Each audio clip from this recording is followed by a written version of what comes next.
Hello guys. मोहब्बत की दास्तां chapter 6 business tycoon. सब कोई लंच कर रहे थे। पूर्वी जी मुस्कुराते हुए बोली, यम तो बहुत अच्छा है खीर। सच में बेटा, तुम्हारे हाथ में जादू है। थैंक यू, अवनी ने कहा। ऑपोजिट में बैठे अभिनव बस उन दोनों को देख रहा था चुपके चुपके। पूर्वी जी ने देखा कि अवनी ने स्कार्फ ले रखा है तो उन्होंने पूछा, बेटा तुम ठीक तो हो ना? तुम्हारी तबीयत खराब है क्या? ये सुन अवनी बोली, नहीं तो माँ, मैं ठीक हूँ। पूर्वी जी बोली, तो बेटा स्कार्फ क्यों ली हो इस मौसम में? अवनी को तो कुछ समझ नहीं आ रहा था कि वो क्या बोले। अर्नव ने जानबूझ के कहा, हाँ हटा दो यार इस स्कार्फ को, ये मैच भी नहीं कर रहा है तुम्हारी ड्रेस के साथ। अवनी अपनी तीखी नज़रों से अर्नव को देखने लगी, लेकिन अर्नव को तो कोई फर्क ही नहीं पड़ रहा था इन सब से। पूर्वी जी बोली, अच्छा चलो बाय, मुझे एक फ्रेंड्स के घर जाना है।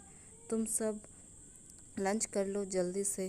फिर वहाँ से पूर्वी जी चली गई। अर्नव ने इस बात का फ़ायदा उठाया और अवनी के गले से स्कार्फ की हटा दिया। अभिनव की तो नज़र तुरंत उसके नेक पर चली गई जहाँ लव वाइट के निशान बने थे। अभिनव को अंदर ही अंदर बहुत गुस्सा आ रहा था। अर्नव ने देखा कि अभिनव के चेहरे का 12 बजे हुए थे। वो अंदर ही अंदर मुस्कराया। फिर अवनी और अर्नव एक साथ अपने रूम में चले गए। अर्नव सीधे अपने लैपटॉप को लेकर बैठ गया और उसमें बिजनेस मीटिंग हो रही थी। वो पूरा ध्यान सिर्फ अपनी मीटिंग में लगाया हुआ था। अवनी उसे पहली बार काम करते हुए देखा।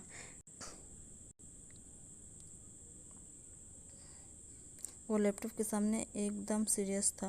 लैपटॉप से आवाज़ आई, यस बॉस, रेस्क्यू होटल के काम जल्द ही ख़त्म हो जाएंगे और मागा होटल के भी काम चल रहे हैं। अर्नव ने कहा, ओके। फिर से लैपटॉप से किसी लड़की की आवाज़ आई, सर आपका जो डॉक्यूमेंट बनाने को कहा था वो तैयार है। अर्नव ने सीरियस मूड में कहा, गुड, ओके, कल मैं ऑफिस आऊँगा, मुझे हर चीज़ रेडी चाहिए।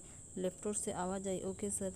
अवनी ये सब देख के सोचने लगी, यह सब इसे बॉस क्यों बुला रहे हैं? उसने पूछा, तुम क्या काम करते हो? अर्नव हल्की सी मुस्कान के साथ बोला, गूगल में सर्च कर लो मेरा नाम। यह सुनते ही अवनी अपने फ़ोन में सर्च करने लगी। जब पढ़ा कि क्या लिखा हुआ है, वो एकदम हैरान रह गई थी। अवनी ने आंखें फाड़ते हुए कहा, तुम इंडिया के नंबर 1 बिजनेसमैन हो और वो भी 4 साल से। अवनी ये सब जान के पूरी तरह चौंक गई थी। उन्होंने कभी एक्सपेक्ट नहीं किया था कि वो एक बिजनेसमैन टाइकून की बीवी है। मल्होत्रा इंडस्ट्री अर्नव की है। Oh my God. अवनी चुप। अर्नव मुस्कुराते हुए बोला, हाँ वाइफी, यह तो सच है। अवनी हैरानी से बोली, तुम तो अपने भाई से भी आगे निकले।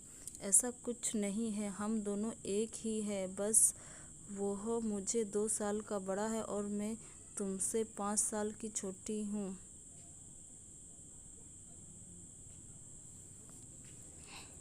और तुम मुझसे 5 साल की छोटी हो।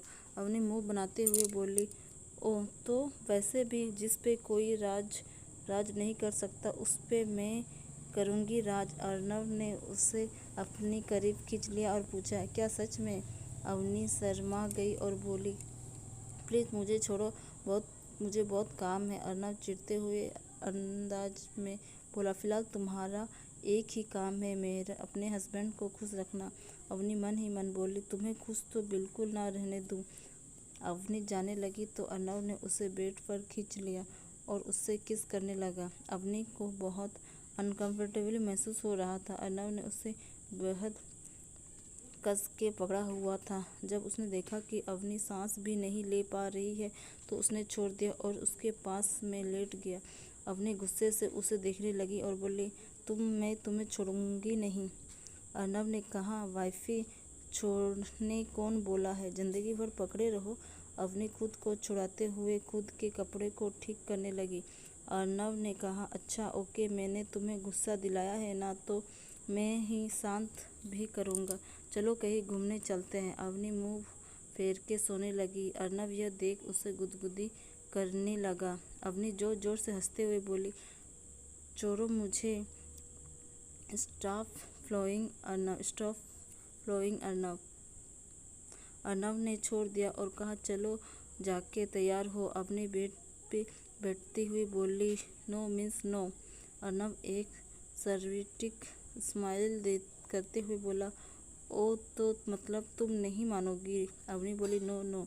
अर्नब ने कहा, ठीक है। यह कह अर्नब ने उसे अपने बाहों में उठा लिया और स्माइल के साथ कहा, अब तुम्हारे पास 2 ऑप्शन है, खुद तैयार हो जाओ या मैं तुम्हें तैयार करूं। अवनी ये सुनते ही बोली, नहीं मैं जाती हूँ। अर्नब स्माइल के साथ बोला, गुड वाइफ। फिर उसने अवनी को नीचे उतारा और बेडरूम से बाहर चला गया। अवनी थोड़ी देर बाद वॉशरूम से बाहर निकली। अवनी को उस रूप में देखे मानो अर्नब का दिल ही बाहर निकल जाएगा। अवनी ने जींस एंड टॉप पहना था और वह इसमें इतनी हॉट लग रही थी कि अर्नब का मन कर रहा था कि अभी उसे चूम ले। अवनी पास आई और बोली, अब चलना नहीं है क्या? अवनी की आवाज़ सुनते ही अर्नब अपने ख्यालों से बाहर आया और कहा, चलो मिसेस मल्होत्रा। अवनी ये सुन के बाहर से फीके स्माइल कर दी। वह दोनों घर से बाहर आके कार में बैठे और फिर वो दोनों एक शॉपिंग मॉल के पास आ रुके। अवनी अर्नब को छोड़ के अकेले ही भाग गई शॉपिंग करने। ये देख के अर्नब ने मन में कहा, ये लड़कियां शॉपिंग करने के मामले में इतना एक्टिव कैसे हो जाती है।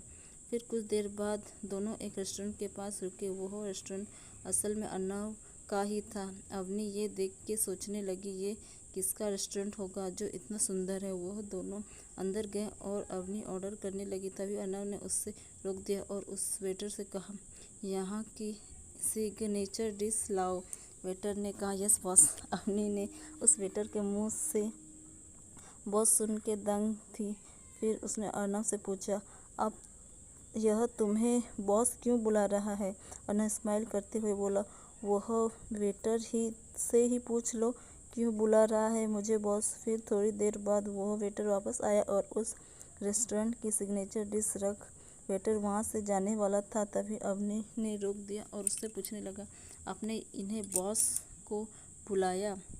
वेटर ये सुन के हल्की से स्माइल के साथ बोला, बिकॉज ये रेस्टोरेंट इनका है। ये सुन के तो मानो अवनी बेहोश हो जाना चाहती थी।